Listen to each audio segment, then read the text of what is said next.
లాయర్‌గా ఎంట్రీ ఇచ్చిన సందీప్. 'పలికే బంగారమైన' సీరియల్ ఆగస్టు 15 ఎపిసోడ్‌లో ఏం జరిగిందంటే, నిషా హాసినితో మాట్లాడుతూ బాబీని పెళ్లి చేసుకో అని చెప్తుంది. ఇక వెంటనే ఆ మాటలకు ఎమోషనల్ అయిపోయిన హాసిని నిషాని కౌగిలించుకుని ఏడుస్తుంది. ఆ తర్వాత విక్రమ్‌తో మాట్లాడుతూ నిషాని బాగా చూసుకోమని చెప్తుంది. ఇక నిషా, విక్రమ్ అక్కడి నుంచి వెళ్ళిపోతారు. అలా ఆటోలో వెళ్తూ ఉంటే వెనకాల 'ప్రేమ ఎంత మధురం' అని రాసి ఉంటుంది. అది చూసిన హాసిని, నిజమే కదా, ప్రేమ ఎంతో మధురం, కానీ ప్రేమ మధురమైందే, నన్ను మాత్రం ఎన్ని పరీక్షలు పెడుతుందో అని ఏడుస్తూ ఉంటుంది. మరో సీన్‌లో శివ హాసిని గురించే ఆలోచిస్తూ హాసినికి ఫోన్ చేస్తాడు. అప్పుడు హాసిని ఆటోలో వెళ్తూ ఉంటుంది. బాబీ ఎందుకిప్పుడు ఫోన్ చేస్తున్నాడు? ఇప్పుడు ఫోన్ చేస్తే నేనేం మాట్లాడాలి? అష్టలక్ష్మి టాపిక్ వస్తే చాలా ఇబ్బందయిపోతుందని, వెంటనే వచ్చి సందీప్‌ని చంపేస్తాడని ఎత్తకూడదని ఫోన్ లిఫ్ట్ చేయదు. అయితే శివ కోపం వచ్చిందేమో అనుకుంటాడు. మళ్ళీ ఫోన్ చేస్తాడు. ఈసారి కూడా ఫోన్ లిఫ్ట్ చేయకపోతే బాగోదనుకుని ఇక వెంటనే హాసిని ఫోన్ లిఫ్ట్ చేస్తుంది. ఏంటి, ఏమీ మాట్లాడకుండా సైలెంట్‌గా ఉంటున్నావు? నా మీద కోపం వచ్చిందా అంటాడు. హాసిని మౌనంగా ఏడుస్తూనే ఉంటుంది. నాకెప్పటికప్పుడు నిన్ను చూడాలని అనిపిస్తుంది. నిన్ను గట్టిగా కౌగిలించుకోవాలని ఉంది అని శివ అంటాడు. నీ మీద బెంగ పెట్టుకున్నాను అంటాడు. నిన్ను, అష్టలక్ష్మిని ఇద్దరినీ కూడా చూడాలనిపిస్తుంది అని శివ అంటాడు. ఎందుకో సడన్‌గా నాకు అష్టలక్ష్మి గుర్తుకొస్తుంది. ఎందుకో అర్థం కావట్లేదు అంటాడు శివ. నాకు ఇప్పటికిప్పుడు నిన్ను చూడాలని ఉంది. మాట్లాడవేంటి అంటాడు. తను ఏడుస్తూ ఉంటుంది. సిగ్గుపడుతున్నావా అంటాడు. హాస్పిటల్‌లో ఉన్నావా అని శివ అడుగుతాడు. లేదు, ఆటోలో ఉన్నాను. ఇంటికి వెళ్తున్నాను అంటుంది. ఈ ఎప్పుడు వస్తావు అని హాసిని శివని అడుగుతుంది. అంతా బాగుంటే ఈరోజే వచ్చేవాణ్ణి, రేపొస్తానంటాడు. రేపొస్తాననేసరికి హాసిని షాక్ అవుతుంది. శివ వస్తే అసలు విషయం తెలిసిపోతుందని, రాకుండా ఎలాగోలా ఆపాలి అని అనుకుంటూ ఉంటుంది. మన పెళ్లి గురించే ఆలోచిస్తున్నావు కదా, ఖచ్చితంగా పెళ్లి చేసుకుందాం అని శివ అంటాడు. నువ్వు తొందరపడొద్దు, అప్పుడే రావద్దు, పూర్ణిమ పని పూర్తి చేసుకుని నిదానంగా రా అని హాసిని అంటుంది. ఇప్పటికే లేట్ అయిపోయిందిగా అంటాడు శివ. నేనసలే ఎప్పుడెప్పుడు వద్దామని చూస్తుంటే నిదానంగా రమ్మంటున్నావేంటి అంటాడు. పూర్ణిమ పని మనం పోలీసులకి అప్పగించవలసింది, తప్పు జరిగింది, అందరికీ దూరంగా ఉండటం చాలా కష్టంగా ఉందని శివ అంటాడు. అలా అనొద్దు, గంగాధర్ సార్కి ఇచ్చిన మాట మనం ఎలా తప్పుతాము అని హాసిని అంటుంది. రేపటికల్లా వచ్చేస్తానులే అంటాడు.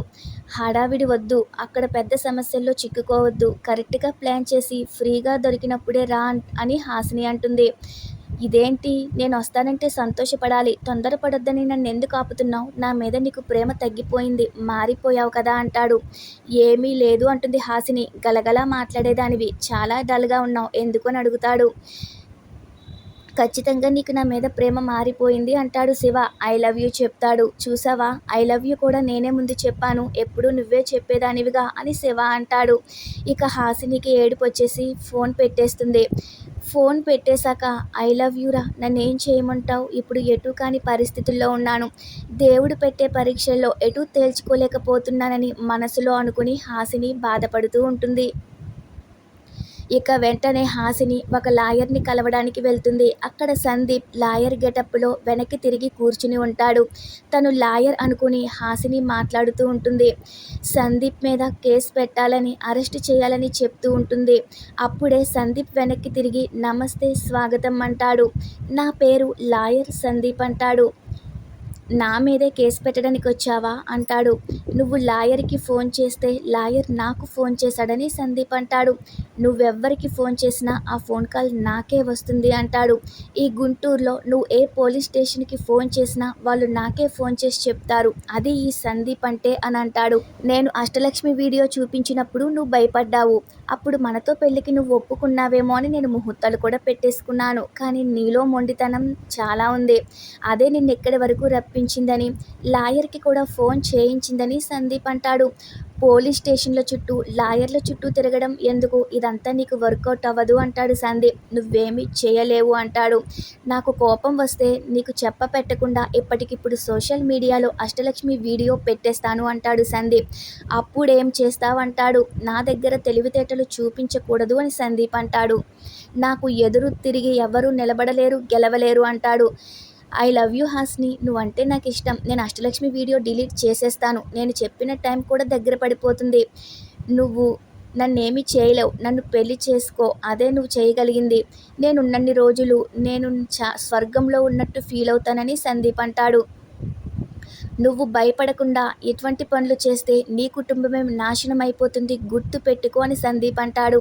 ఆ తర్వాత లాయర్ని తాళ్లతో కట్టిపడేసి పక్కన బంధిస్తాడు. నీకు సర్ప్రైజ్ అని చెప్పి లాయర్ని చూపిస్తాడు సందీప్. ఇక హాసిని షాక్ అవుతుంది.